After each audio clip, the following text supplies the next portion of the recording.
In this week's episode of StudioInter, we'll be previewing the Milan derby with BT Sport and the Athletics' James Horncastle. We'll be rating and reacting to Inter's Mercato, this week's Moggi, Moratti and Frog, and much, much more. Everything here on StudioInter, only on SempreInter.com. Ciao a tutti, sono Robin, è un piacere di esserci qui e ci vediamo presto in campo a San Siro. Sono troppo contento.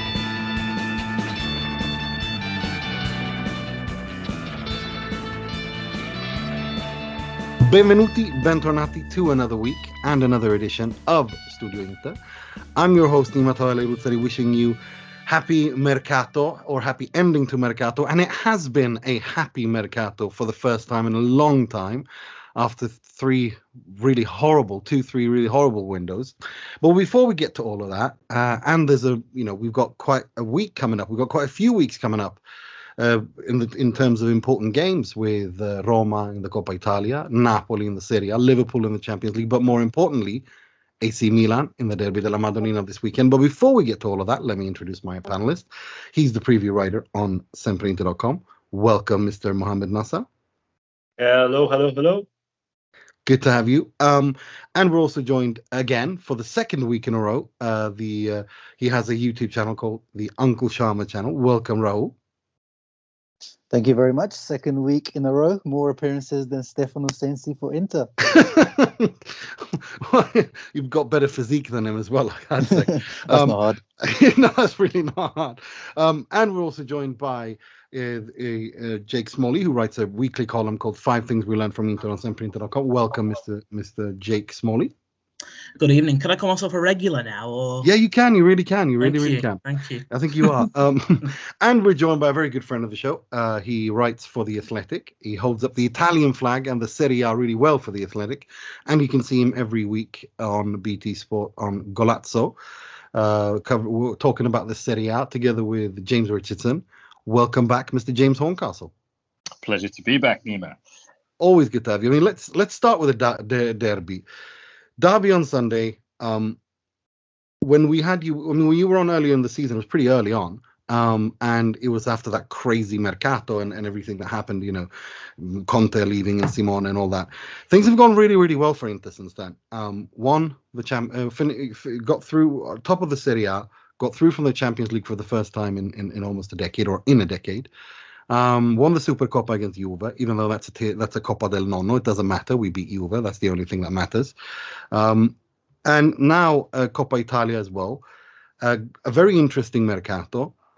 I mean, and on the other side of the Navigli, we have a Milan who didn't buy anyone. They're looking a little bit deflated in terms of the injuries, and the air is a little bit gone out of them from where I stand. But it is a derby. So what does derby logic tell you? Well, I think this game has become very competitive again over the last couple of years. I think we saw, even in Pioli's first one, where Milan got into a 2-0 lead and then lost 4-2. And then obviously at the beginning of last season, Milan beat Inter. And I think, in some respects, both of those performances, certainly the result last year, was a bit of a surprise, given what Inter were doing under Conte. Maybe at that stage, Inter, beginning of last season, were trying to be what they are now under Simone Inzaghi, which is a more attacking, more a team that controls possession in the opposition half. It was the time of the kind of Eriksen experiment as a number 10, 2 wingers as wing backs, and the team just kind of wasn't ready for it, with Hakimi fresh from Borussia Dortmund and Eriksen not fully conversant in Conte ball, if you want to call it that. So that's a great thing. It's a shame that the recent games, because of the pandemic, are being played in front of such small crowds, because this is a game where almost the atmosphere is as important, if not more important, than the actual football that is played.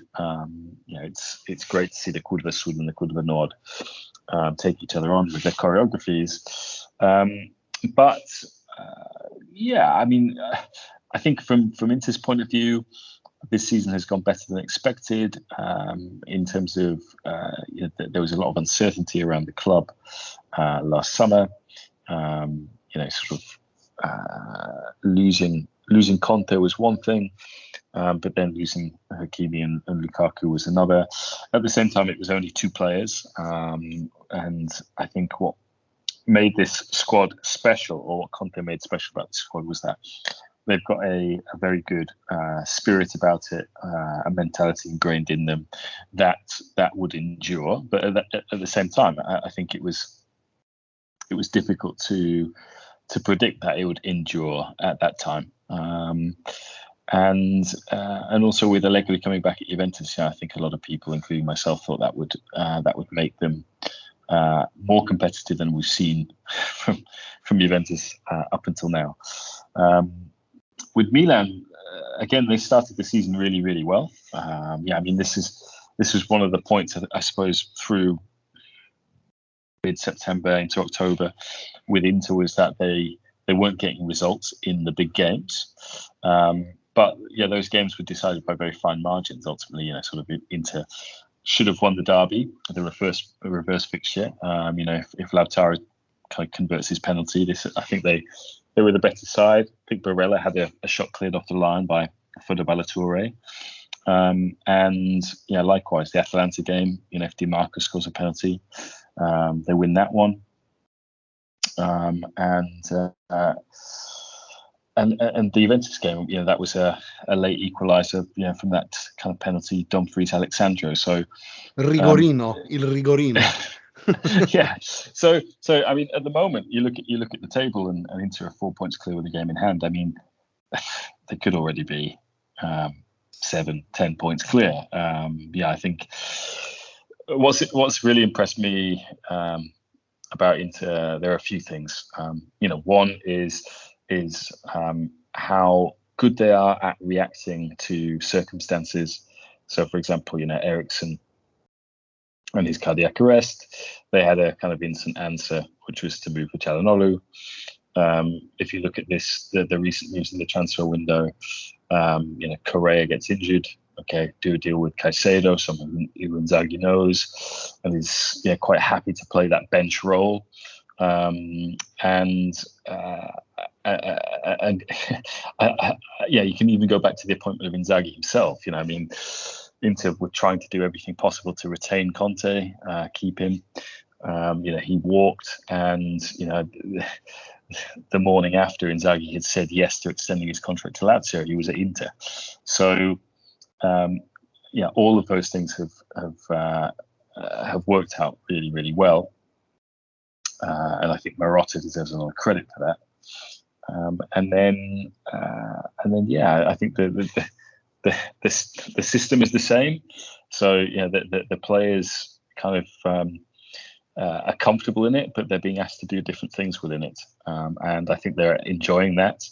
I think they're also experiencing that. They've got over the hump in terms of, for a long time, it was, can they win something? They have won it now. And I think with doing that, some of the pressure comes off, and there's a bit of swagger about Inter. I think in that respect, it is quite similar to what happened at Juventus when Conte left, where all of a sudden the team begins to play. I don't know, with that little bit more spensiertezza, more freedom. They've done what everyone was kind of projecting onto them, so it's that's all good. With Milan, I think, they're run in a different way to Inter, and I think it's one of the reasons why this kind of rivalry is so interesting at the moment, because I think Milan would rather keep their powder dry and wait, even when I think people sort of project, they've got injuries at centre-back, they absolutely have to go in at the centre-back. But for Milan, if it's not the right centre-back, then they will wait until they get the right centre-back. I also don't think Milan went into this season with aspirations of winning the league. I think, they wanted to see if they could do it, but I don't think it was a cast iron number one objective. I think if the club can get back into the Champions League again, that is the absolute priority. And of course, with Juventus having the transfer window that they've just had, it puts a lot of pressure on Napoli, Milan, and Atalanta to kind of keep Juventus at bay, and that means that Milan need to get all the points they can in games like this weekend. That's a really good point. Personally, I think this Juve more and more, and I said it on my other podcast, Italian Football Podcast, in September, October, when Arriva Bene and Cherubin took over, that this Juve is starting to look like the old Juve that we last saw under Fabio Capello in every aspect of the word. I mean, in terms of the way they play, in terms of the kind of players they've got, in terms of the kind of makeup of the squad, the attitude, the behavior, the old school Juve. This is a Mercato da Juve for the first time in 5-6 years since Marotta was there, pretty much.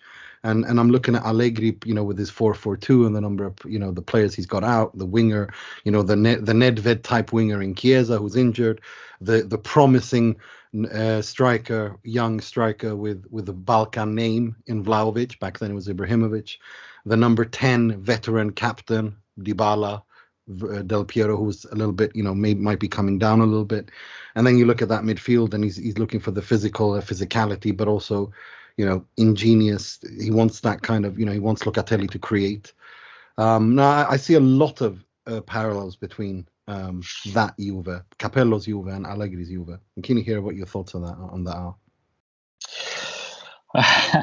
I think it's continuity, or at least it's getting back to what they were pre-Ronaldo, when they kind of went head over heels in love with Cristiano, and they became a team that played for Cristiano rather than a team that played for Juventus, and I think that's because the apple doesn't fall too far from the tree. I think Cherubini was worked with Palazzi for a long time. He's worked within Juventus for a long time, and I think shared in some of the past decisions.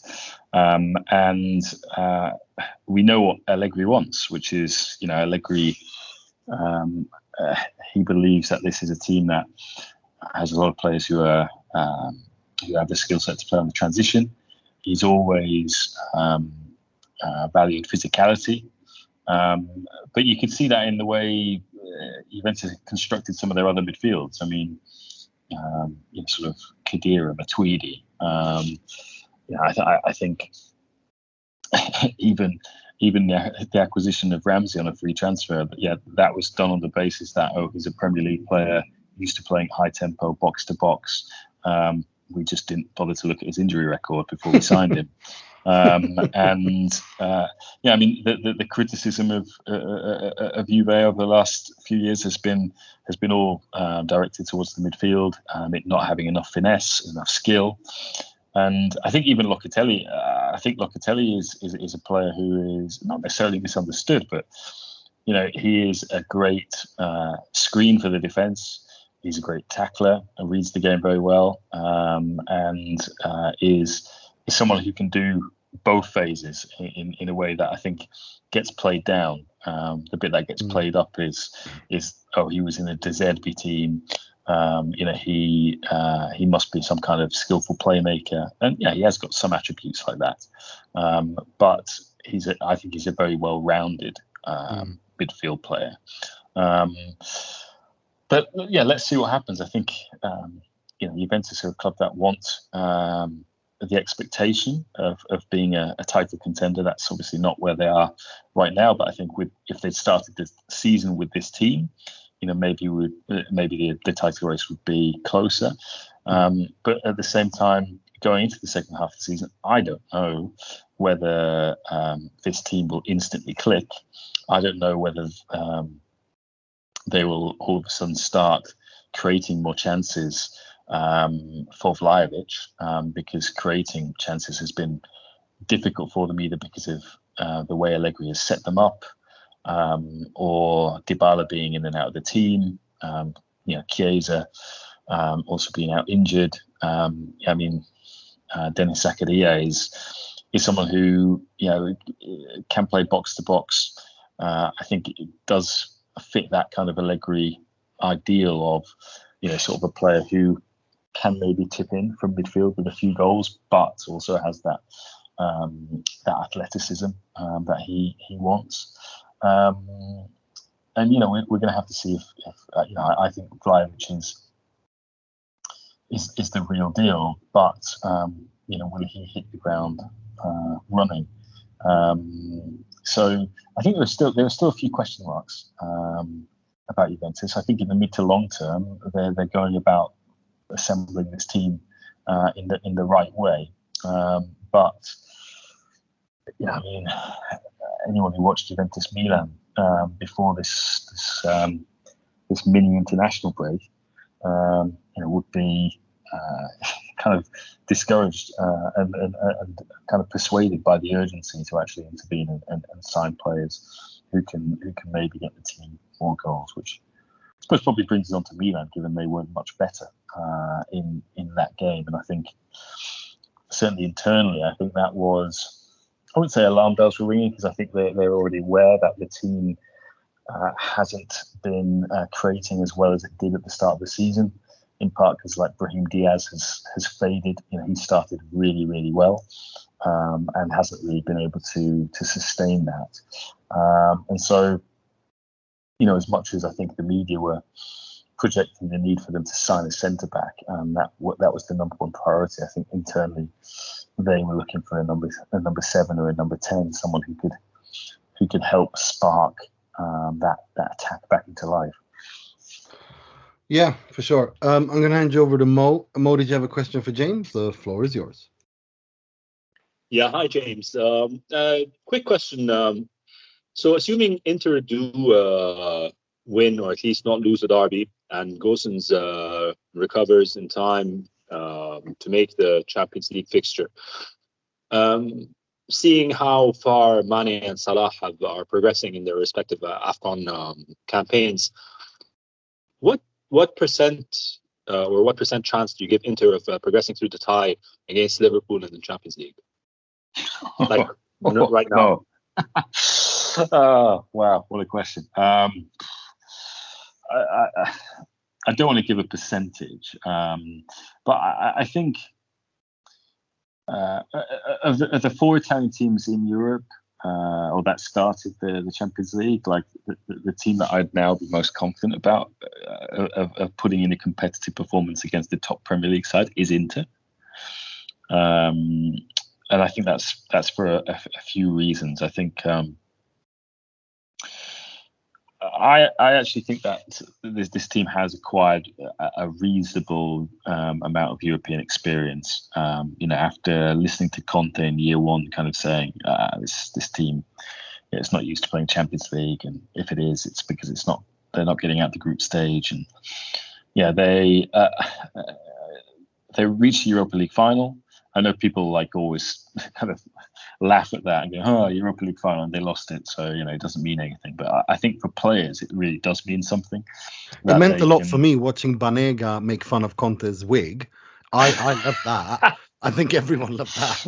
I don't Classic. So hard. It's become one of the most iconic images I've ever seen. And he was Inter's coach. I think Inter fans were giggling, dying with laughter when they saw that. Yeah. But in all seriousness, I do think for players to kind of tell themselves that we can go the distance in a European competition is meaningful. And to be honest, if you look at some of the Europa League playoff games that are coming up this February, I mean, some of those games are not out of character in the Champions League. Barcelona, Napoli, for example. I would say that Shakhtar, Inter. Is a Champions League game. An Inter Sevilla is a Champions League game. Unfortunately, after taking the lead, they lost that game. But I do think the team is better for that experience. And now I feel this style of play that they have is more conducive, because they're not a right, let's go out hell for leather. see where we are, then get to an hour, fade, play a low block, invite loads of pressure, and then ultimately concede and maybe lose, which kind of happened against Dortmund and Barcelona in recent memory. I think now this is a team that plays higher up the pitch, is more comfortable in possession. Certainly it feels like Brozovic's influence is even more pronounced than it was before. And I think Dzeko, as much as there are games, for example, like the Shakhtar game early in the season, or the Atalanta game in Bergamo, where he doesn't even hit the target and he has maybe 5 or 6 opportunities. I think he actually is very good in games like these in the Champions League, because I think he's better able than a lot of strikers to play between the lines, to sustain pressure high up the pitch. And I think you kind of need that against top sides. But Liverpool can beat you in every way. It's a tricky one. But I kind of feel that Inter might pleasantly surprise non-Inter fans and non-Serie A fans. You know what I mean? In terms of it'll be a more competitive game than people are expecting, and Inter will kind of propose a brand of football that I think some people will be surprised by. Rahul, did you have a question for James? Hey James, I'm going to ask the same question I asked last week to Owen, because I feel like you asked this question to 10 different people and you get 10 different answers. Who is your surprise player of the season, and why is it Antonio Candreva? Oh wow! There are a few Italy players. Davide Fratesi is one from the start of the season. Also seeing some of the Empoli players like Berami, also Ricci. I've enjoyed watching those guys. I also think there are some players like who I enjoy kind of watching develop. I think Pobega is again sort of one of those who I think is it's going to be really interesting to see him and Ricci playing together in that Torino midfield. It probably will only last for 4 months, because I imagine Pobega will go back to Milan when Kessie leaves. I've been surprised by Buzio, Venezia as well. Again, like players like Brozovic are really hard to find, and players like Ricci are hard to find. And Buzio, like for the guys, it's his first year in Serie A, coming over from playing MLS. I've been sort of quietly impressed by what he's done so far. So yeah, I suppose those are a few names. Nice one. Jake, did you have a question for James? Then the floor is yours. I certainly did. Hi, James. I just wanted to use this opportunity to ask you a bit more of a sort of general question. I spent a lot of the first lockdown listening to the podcast that you do with James Richardson and Gab Marcotti. So I'm really interested to hear how you got into Italian football in the first place. What sort of pricked your interest? Is there any sort of particular moments, or did you just fall in love with it similar to sort of how I did, really? Yeah, good question, Jake. I grew up watching James on TV on a Saturday morning. His show used to coincide when I used to get out of bed, and I put it on, and it was it was pure escapism. It wasn't presented in the way other football shows were. At that time in the UK, as you know, First Division football, Premier League football had been taken onto Sky, and so the only kind of the football you had more access to was Serie A, which was a better product. It looked better. There were better players, I kind of fell in love with that. And then I suppose 1994 World Cup, England didn't qualify, and I remember the first kind of headline breaking news story about that tournament was was that the Republic of Ireland had shocked Italy and upset them, sort of with that Ray Houghton goal. And I just found the narrative arc of that Italy World Cup campaign was just fascinating for so many reasons. And I remember watching that Djurkaeff goal against Roma, the kind of improbable scissor kick from a ridiculous height. I remember watching. I remember exactly where I was when I was watching that. I was sat at my grandparents,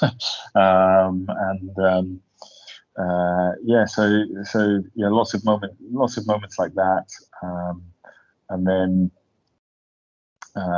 It was all. I used to go to an Italian restaurant where I lived, and there was a scout from Manchester United who used to go into there.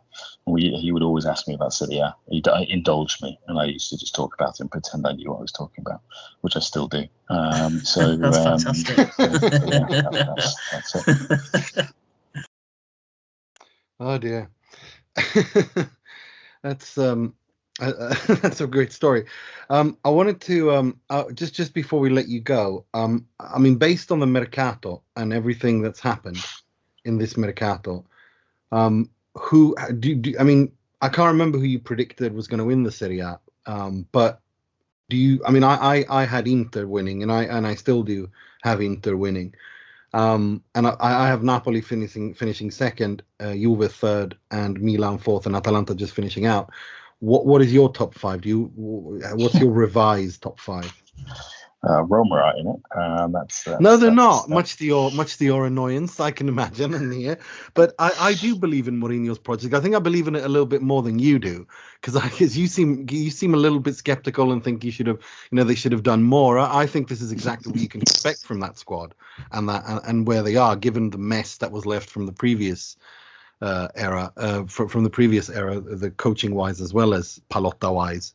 But no, I think they're. I have them finishing sixth, and then that's where I have them. Where are you? What's your top six, top seven?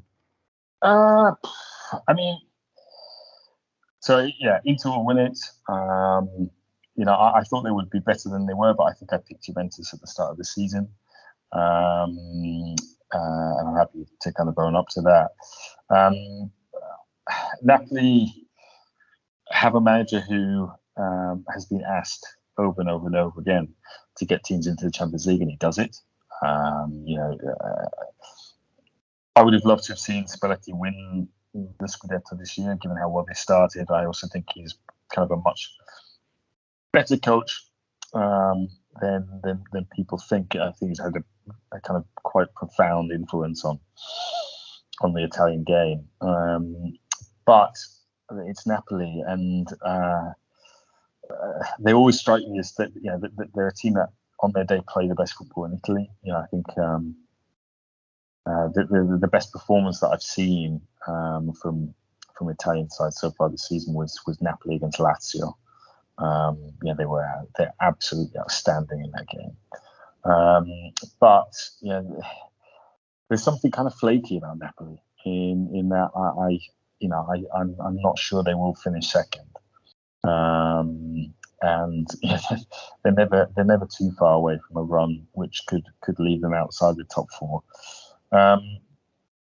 Milan, I think Milan have got a culture about that club now, which they rarely go on. They rarely lose back-to-back games.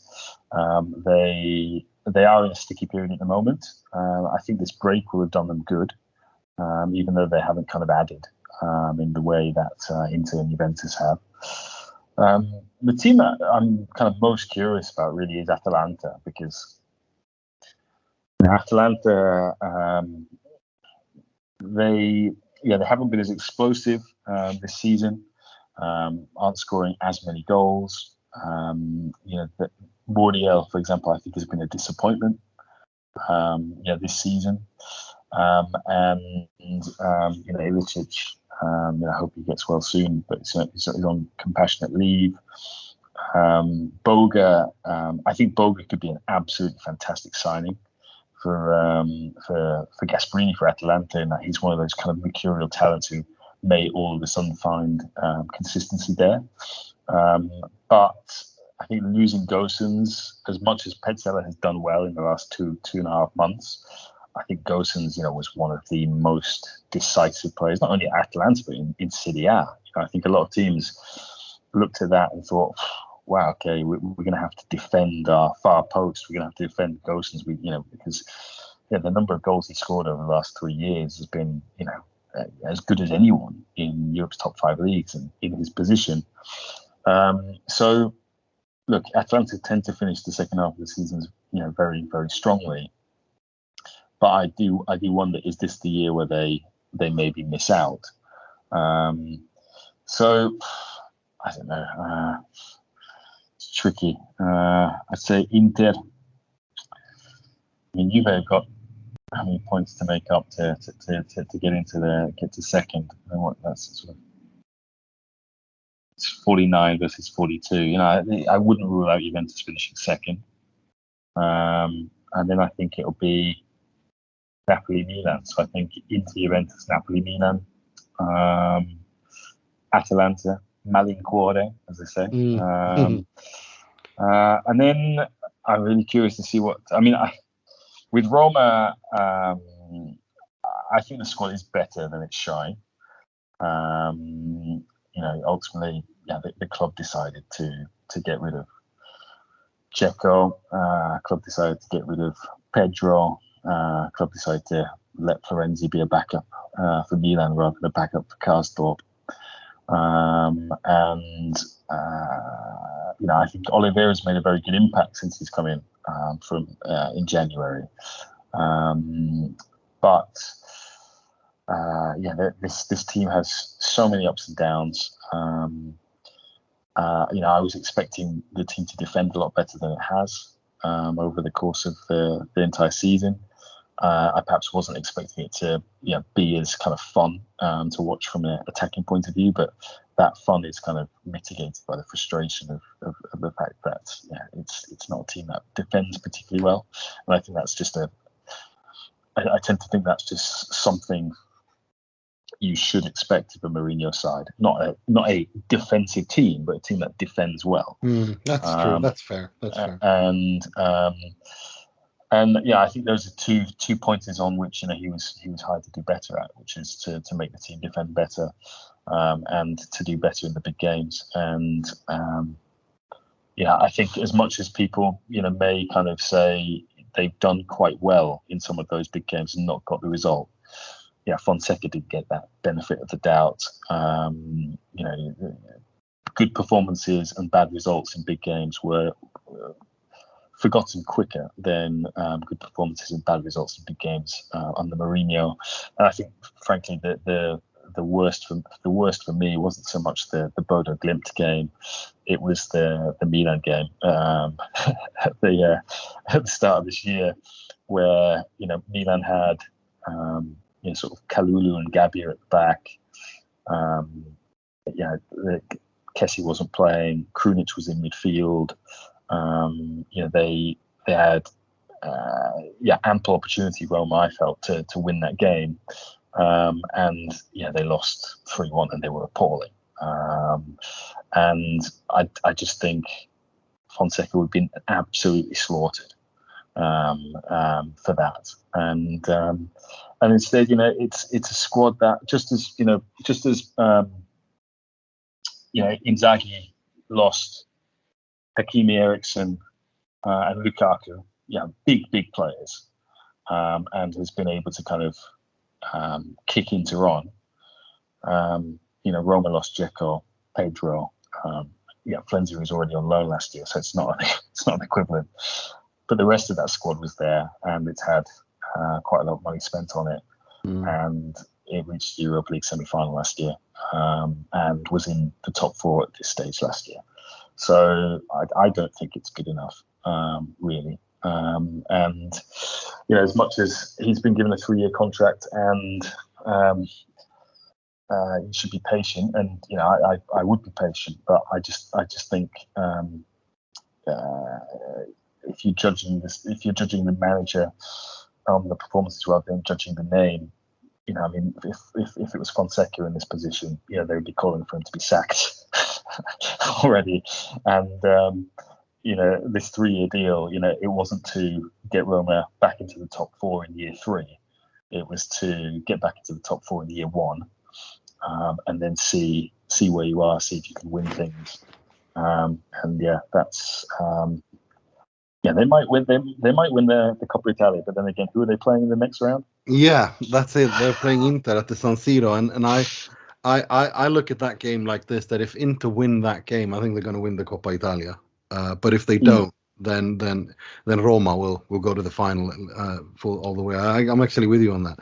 But to be honest, I mean, I don't know. I think Mourinho, for him, he's not the same Mourinho that he was like 9-10 years ago. I mean, I was really taken aback by his comment about how when I was here 10 years ago, football was completely different. You can't defend yourself anymore. You can't just defend anymore. You have to play attacking. You have to be more progressive and blah blah blah. And it felt a little bit at times that, he was almost he was searching for an identity, which I think that he's found. And with Sergio Oliveira, it gives him more of a balance. And I think it's only I think Roma are going to have a decent campaign and finish 5th, 6th, something like that, which is kind of what you can expect from this, given the competition of the other teams ahead of them, if that makes sense. Yeah, no, I just think Fiorentina are better coached. That's a team that's got talent. But I think has been performing greater than the sum of its parts. Whether Piontek, whether Cabral in particular can kind of pick up the slack that Vlahovic leaves, remains to be seen. But I mean, if you look at that front 3, it's actually pretty interesting with Nico Gonzalez, Cabral, and Icone or whatever. They've got lots of options there. Yeah.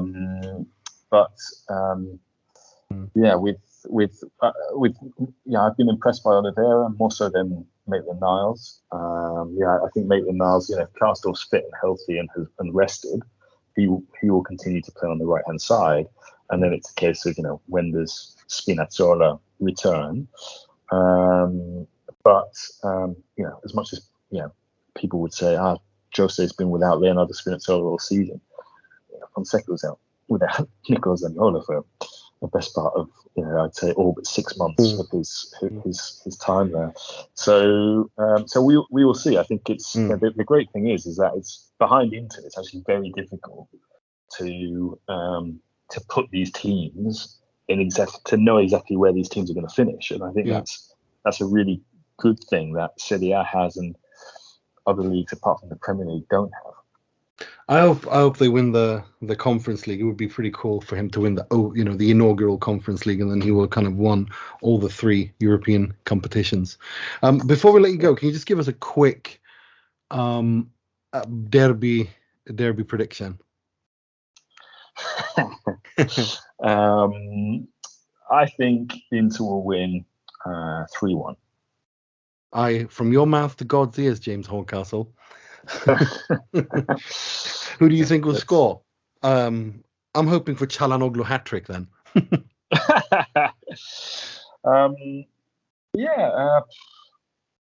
Caicedo off the bench. 2 goals in stoppage time. I mean, he's fantastic at that. It'd be very interesting, if they get a penalty again, and it's not Çalhanoğlu who wins it, who takes it? He has to take it. I mean, Rahul makes fun of me for calling me like a Brexiteer because he labels it Brexit penalties, the ones that I like. I like power penalties in the top corner, and I like players to put the laces through it, not fluff it like Lautaro does, and he calls it a Brexit penalty. But I don't care because I that's the kind of penalty I like, and he took his last penalty was one of them. So he can take it as long as he does that, because these fluffy hop and a skip Jorginho, it drives me mad, and it's just such a waste because the statistics show the statistics are very clear that the higher and harder you hit it in the corners, the ball always goes in. So there's no need for this, double your money hop and a skip and blah blah blah. Just hit it hard into the top corner. Go full Brexit. Exactly. The double Brexit penalty. Thank you for coming on. And if people want to find you, it's on Twitter at James Horncastle, or is it just Horncastle? Can't remember. No, it's at James Horncastle, so you can find me on Twitter. And yeah. Have you got anything coming out? Because you always do. Have you got anything else coming out this week that you want to plug? Then feel free. Yeah, I've got an Aaron Hickey interview, Nice. which should be coming out. Also spoken to a guy called Antonio Gagliardi, who worked for a long time at the Italian Football Federation, who was on Mancini's staff and Pirlo's staff last year. And then I've got a few other little projects that I'm kind of building on with Spezia and Venezia. So, Nice. So yeah, nice. Looking forward to it. Thank you so much for coming on, and hope your prediction is right. Pleasure. Cheers, Take care. guys. Take care. Bye. Nice talking to you all. Thank you. Nice talking to you as Bye. always. Right. Let's do our own derby predictions then. Just quickly going to go around the table. Starting with you, Mo. What do you think? What's your prediction? Who's going to score? Yeah, it's a tough one, this one for me. I'd ordinarily be very optimistic, but I don't know. I have a bit of a uneasy feeling about this. I just I seeing that this is our game. I hope we do not concede. First and foremost, that if it ever comes down to the head-to-head between the two sides. But I reckon maybe Inter it'll be an ugly 1-0 for Inter. Let's hope for a Çalhanoğlu goal as well, like you said earlier. But I don't think it's going to be an easy game. I think Milan realized that this is their last hurrah. If they lose this here, then the season's practically over for them in terms of like any sort of meaningful contribution in the league beyond the top four finish. So I think it's going to be they have much more to fight to lose in this match than we do. So I think it's going to be quite tough. But I think I hope ultimately Inter win. And what sweeter win than like a Çalhanoğlu screamer in the 80th minute or something. I'm exactly the same way. I'm really nervous about this. And I can see 1-1 draw, or even Inter losing this unfairly, having lots of pretty much all season creating lots of chances, having lots of the ball and not being able to convert. And Ibrahimovic stealing a goal, and then so no, I don't have a good feeling about this at all. I hope that we go out there and dominate and completely blow them off the pitch, like we did in the first derby, which we should have won 4-5-0 if Lautaro could score and Dzeko as well. But no, I don't have a good feeling at all. 1-1, I'm going to say. I think Lautaro will score one and Ibrahimovic will score one. What about you, Rahul? Yeah, even though, as you guys said, even though we're like supposed to be favourites, overwhelming favourites now, I mean, Tomori's still out for them, Kier's out for them, Zlatan's still out, right? Yeah, but he's gonna stringe le denti, as they call it. Stringe i denti, and he's gonna do it, which I think is a huge mistake for them, because they need him further down the season, further down in the league, and not against Inter. They can afford to lose against Inter and still finish in the top four, but they can't afford to not have Ibrahimovic and be forced to play Olivier Giroud, because he's dreadful. So Yeah. we'll see. Yeah, I mean, we should be winning, but I don't know, Pioli and his voodoo is going to put Krunic or Kessie to man Mark Brozovic out of the game or something like that. Go on. I'll go for the win. 2-1 win for Inter. Lautaro makes up for his penalty miss, and Barella. Ooh, nice. What about you, Jake? Where are you? To be honest, I hate it when I get the last slot here, because I have an initial sort of opinion. We'll in tell you my what. mind. Next week, I'll ask you both times, or next time you're on. If you can be on next week, it'll be next week. But next time you're on, I'll ask you first. Is that okay? Thank you. Simple. And next week is 2 games we've got to predict, because it's Roma and Napoli, so you get to go first twice. Oh, see? Wow. Fantastic. Thank you very much. I really appreciate that. But no, honestly, I have this idea in my mind, and I listen to everybody else speak, and I kind of change my mind a little bit. If Mo's not positive, then that really worries me, because I was He's the canary expecting, in the coal mine, isn't he? yeah, it always makes me feel a bit better about things, because I'll admit I can be a bit of a pessimist sometimes, but it's really hard. I think when I look at Milan's team, they're such a great sum of their parts, and they have got a couple of players missing. There is Pioli voodoo, as it's just been mentioned. He sort of comes up with some randomness, so that concerns me. And the fact that Inter have been a little bit more lacklustre since the Christmas break, that was always going to happen when you consider how on fire they were before Christmas. But in the time that I've watched Inter really closely, sort of the last 5 or 6 years, it's been that every single derby game they've pretty much turned up for, including the ones that I've been to. So, I think Inter will win the game. I think they'll be really positive. I don't think Milan can worry Inter as much as Inter. They'll be worried about Inter, so to speak. I think Inter have got a higher ceiling to their performance level. So, I'm going to go with 3-1 to Inter. I'm going to agree with James. Nice. Well, I hope James is right. I hope myself and Mo are wrong. I hope Rahul is right, or whoever's right, as long as Inter win.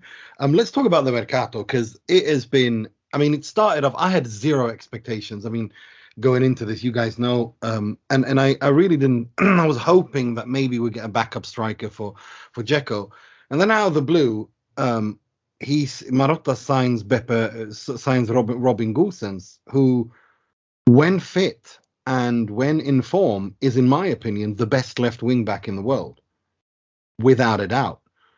His stats are, in term for attacking, his attacking stats are right up there with the best strikers in Europe. It's insane that Inter managed to pull this off. So I was, excuse me.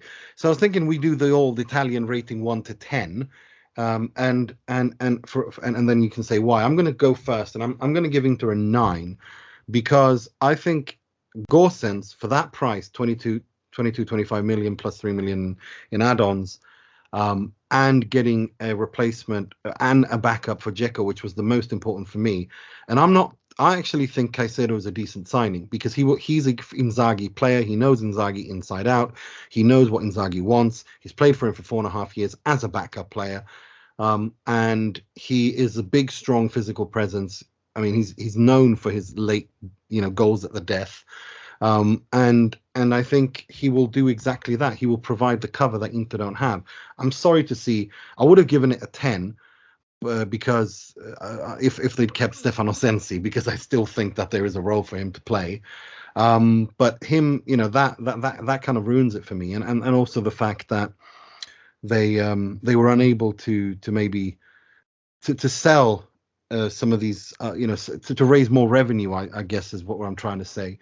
But the, Brozovic extension, which looks all but done, the Marotta, Antonello, Ausilio, Bacin extensions, which are done, have to give it a 9 overall.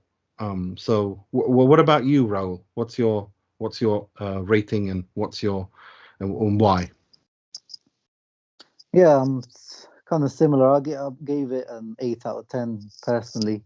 I think for me, as you said, we addressed the situation that need to be addressed. We got that backup striker, Caicedo, 800k net wage. I think we're paying him, free, dry 6-month loan, so no commitment. Just does what it says on the tin. Hopefully, he comes up clutch with a couple of goals. My expectations for him are very low. Gosens, as you said, one of the best in the league in Europe in his position. Long-term answer to Perisic as well, depending on what happens with him. Sensi, I disagree with you on that one. I felt like he just needed to go out and play, even though it probably does leave us a bit short in midfield with 6 guys. But I think we have to recover the guy as a footballer as well. He's just not played football. But Brozovic, is that situation seems to be dragged. I know it's pretty much done, but it would have been nice that if it was wrapped up, so it would have been counted as part of this Mercato type thing. So it would have been 10 out of 10 if it was announced. I hope it's announced before the derby. That would be perfect. Oh yeah. And on the day of the derby, even. Oh yeah, that would be perfect.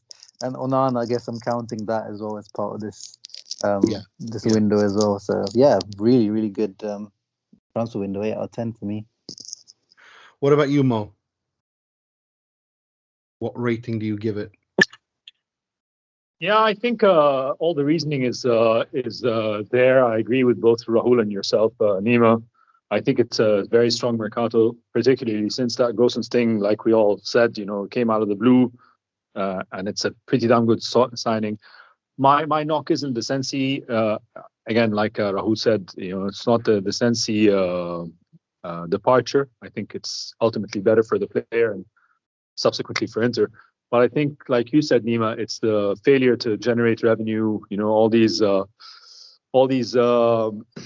not so useful players on the squad. It's getting to be quite bloated. So maybe this is why I knock it down to an 8.5, rather than your strong 9. Fair enough. What about you, Jake? Where are you on this? I think you've already mentioned the biggest sort of positive in keeping Marotta and some of the key members of the transfer sort of committee and key figures off the pitch. I think that's massively important. The club seems to look a bit as if it's got some sort of idea what it's doing, especially in a more future sort of sense now as well. I think the signings that are made are actually clever and calculated. Not always been the case. Inter Milan is, we know. So I think that's the most pleasing thing. I tweeted out the other day, I was really happy with the idea of signing Robin Gosens. I thought in the summer, before Lukaku left, you were looking at the left-hand side, and I know Perisic's improved quite a lot since he's returned from Bayern Munich, but I would have gone with Robin Gosens as being the one player that I would have signed in the summer to complement that team. So on a deal that they've signed him on, like they have, 22, 25, as you say, with add-ons, is absolutely fantastic business. And I really like Felipe Caicedo. I think players like him are really interesting to have in your squad. He's someone that Inter didn't really have, a player they could chuck on as an alternative to Dzeko, a bit more of a taller striker. It's sort of no loss, really. 6 months, he could come on, and knowing him, I think he'll score 3 or 4 key goals. In a win at Genoa or in the Coppa Italia, things like that. I think if overall I would give it sort of around an 8. I'd have liked to have seen a couple of midfielders maybe leave. Matheus Vecino probably out the door if possible, but it's not that simple, I suppose. So yeah, and he's only got a few months left on his contract. He's been there for quite a while. I think it was one of those things where they, said let's ride this season out with Vidal and Vecino, and Kolarov is about to hang up his boots and terminate his contract, and then you got Ranocchia and D'Ambrosio. Are you going to extend them? Are you going to let them go? What are you going to do there? And then I actually am of the opinion that I think that Dzeko will leave Inter in the summer. I don't know why. I've just got that feeling. I think he's going to leave. Scamacca related or no? I think irrespective of that, I think he's going to leave. I think he's reached a point in his career where now if he wins the Scudetto in the Coppa Italia, he will have won everything in Italy, literally everything. And one big payday in the Middle East before hanging up his boots is what I would think. Something like that would be something he likes to do, because he's done everything you can ask of him at Inter. I don't know. It's just a gut feeling I have. But Scamacca is. I mean, we shouldn't. We all know. Everyone's kind of reporting it that our dear friend Beppe Marotta has wrapped up that signing. And one thing we should understand about that is people are all fire about Scamacca now. Beppe Marotta's greatness is his ability to read things before they happen. He last summer, before Scamacca exploded as he has this season, he started building that relationship. In fact, when Inter sold Lukaku, they wanted to he went after Scamacca first to sign him then, but Sassuolo said no. So Scamacca has, for all intents and purposes, chosen Inter. Now it's up for Inter to just kind of agree with Sassuolo, and based on what their CEO Carnevali said today, Fratesi and Scamacca seem to be headed towards Inter. That's what we can say, and that's a fantastic thing. I mean, Bremer, my perfect Mercato in the summer. I mean, and that's what Marotta's working towards, is to wrap up all these signings before the June transfer window even begins. Bremer, Fratesi and Scamacca, these are the ones that he wants to wrap up, have it done, and as soon before the season's over, which is extraordinary, really, if he manages to do that. So we'll have to wait and see. But yeah, things are looking really good right now, and I think we're going to have an absolutely thrilling Serie A, because I expect a lot to happen in the summer for all clubs. But moving forward, I think Milan are going to do quite a bit of business in the summer, I think, and get stronger. And then next Serie A, Milan, Juve, and Inter that are stronger, and going at each other's throats. That's when the Serie A is at its best, and Italian football is at its best. So brighter days are ahead. for sure. At least as things stand right now for the Serie A. Right. Let's move on to the part of the show where we pay tribute, rip the piss out of, and criticize someone or something heavily in the world of football, starting with the positivity, which will be presented by this week's Moratti, which will be presented by Mr. Mohammed Nassar. He works a lot, he's intelligent, and he surprises people sometimes with his ideas. Not easy to find one person of these qualities. I mean, we just spoke extensively. You spoke extensively about the wonders of this Mercato and all the setup for the subsequent Mercato. So there's got to be, it can't be anyone but the MVP of Moratti since he's joined the Inter's management team. I mean, if there's a Hall of Fame, I think he's right up there with the most Moratti's won. It's got to be Marotta this week. No, it is. So it's hard to say anything else. No, it's hard to say anything else. I mean, really. The man is just unbelievable. He's so good. I mean, just compare him to every other club that's doing badly, like Paratici at Spurs or Edu at Arsenal, and then compare that to this man and how in control of every situation he is. I mean, it's not even an exaggeration that you pick him week after week, because he deserves it. Yeah, unquestionably. Crazy. Right, let's move on to something a bit more comical. This week's Frog, which we presented by Mr. Jake Smalley. È clamoroso! Autogol di Ranocchia! Well, I've got a bit of a silly one for you this week, as always. I almost feel like Timmy Mallet or something when you ask me to do these. They're just sort of almost a bit of daft humour. But I've been watching African Cup of Nations quite extensively, and perhaps the funniest moment for me, I've maybe not mentioned this before on the pod, but I've worked at Manchester United before, and just right at the start of the time when I started working, they just signed Eric Bailly. And on the first game that I covered for the club, he's given man of the match away at Bournemouth. He's absolutely fantastic. Loads of rave reviews for him. But he's turned into a little bit of a meme. And I think that was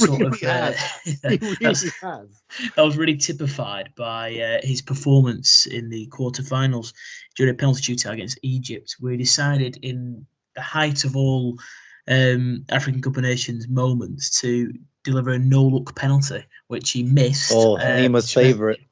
Oh my God! I knew this was coming handy. Take his citizenship away from him. Like, you know, I'm like, why would you do that? In the penalty shootout against possibly the tournament favourites in Egypt as well, with one of Mo Salah in there, and it turned out that Egypt did beat them 5-4 as well on penalties, so it literally did cost them their place in the tournament. So just watch it, Nima. You gotta have some balls for that, man. You gotta have some balls for that. Or maybe none, just idiocy. It's just absolutely ridiculous. Absolutely. And yeah, we should acknowledge that Mo is Egyptian, and congratulations, Mo. The semi-final against Cameroon is going to be fire. Yeah, it's going to be fire indeed. 12 AFCONs between the two teams. AFCON titles won. Egypt the most record holders with seven tournaments won, and Cameroon trying to close the gap with 5 of their own. So it's going to be a big one. It's like That's the final, isn't it? That's like the moral final, that game. Yeah, I mean, look, ordinarily it would be the final, but Cameroon is out of sorts. It's only very significant because it's being held in Cameroon. But normally this Cameroon pales in comparison to all the wonderful sides we've seen by the Lions over the years, But we'll see. It's a big match. It's a very big game. Fingers crossed. Absolutely. Right, let's move on to something much more negative. This week's Moggi, which will be presented by Mr. Rahul Sharma.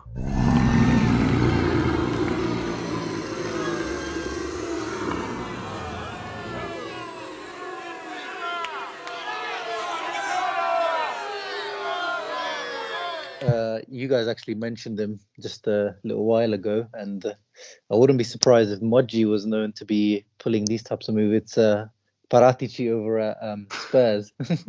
I mean, I don't want to sound like a salty Inter fan, but what is going on there?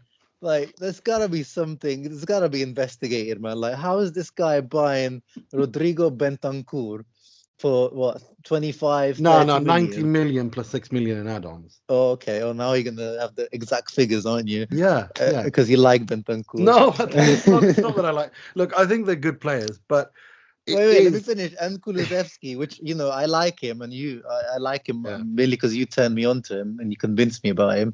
But how has he retained the same exact value that what Juve bought him for, like, season and a half ago? Like, he's basically paid for the Vlahovic transfer for Juve. Yeah. I'm fuming. Well, to be honest, given that he was an absolute disaster at Juventus and he was the worst sporting director in the modern history of Juve, I guess they did pay him to do that job for quite a few years. I guess he kind of did, carried his weight finally.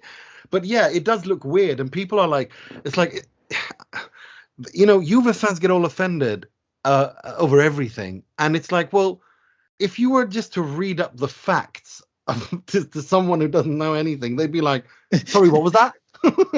The former sporting director of Juve is now at Spurs, where he, after failing at Juve, and he's buying what? Like, I was surprised he didn't buy Rabiot and Ramsey as well. Oh, give him time. No, but seriously, it is one of those things. It's just you laugh. It's like it's like Juve's corruptness and thievery, like their corruptness has become a meme. Like they've become a meme of themselves. Do you know what I mean? Like it's like even Juve fans are joking about it now, about how corrupt and criminal they are. Like, you know what I mean? Like, this is the level we're at, and it's like it's hard to take seriously. But yeah, no, it's I mean, and the Nahid Hernandez thing, which didn't happen, but I mean that was just, to me, pure comedy. I mean, Nahid Hernandez in the summer, Inter wanted him before he got Dumfries, and he pretty much went on a hunger strike. Cagliari said, you have to play and you're not going anywhere. 6 months pass, and as soon as Juve come, Giulini, the supposed Inter fan and big friend of Moratti, just bends over. Opens his legs. Just opens his legs. It's like, what is going on here? It's like, it's just, I mean, these people are, I said it on my other podcast, on the Italian Football Podcast, that, look, everything your racist cousin and aunt on Facebook thinks that the Rothschild family does, the Agnelli family actually does. Like, I mean, it's just they are like the original Bilderbergers. Do you know what I mean? Like, it's just, they are so corrupt. It's just unbelievable. And it's just, you go on and on and on through the yarn. It's just, I mean, WikiLeaks. I think it was last winter when WikiLeaks released did a dump, and one of them was like the meetings of the first Bilderberg meeting in Switzerland in '62, and Gianni Agnelli was there. Like, do you know what I mean? Like, and it's not even a joke. Like, he was actually Henry Kissinger, like Lapo Elkan, the crazy one, was sent to his first job was to intern for Henry Kissinger. Like, do you know what I mean? Like, these people are just, oh God, it's like, it's not me, it's them. Do you know what I mean? Me pointing it out is not, never mind. Right. Mo had to dash off. I'd like to thank him, and also James Horncastle. I'd like to thank you, Rahul, for coming on again. It's always a pleasure. Yeah, no, thank you very much for having me on. And if people want to find you, it's at our Sharms with 2 Z's on Twitter, and also the Uncle Sharma channel on YouTube, right? Exactly that, yes. Thank you very much. And Mr. Jake Smalley. I'm just trying to make sure I'm composed and I'll stop laughing after that tirade. Thank you very much for me, as always.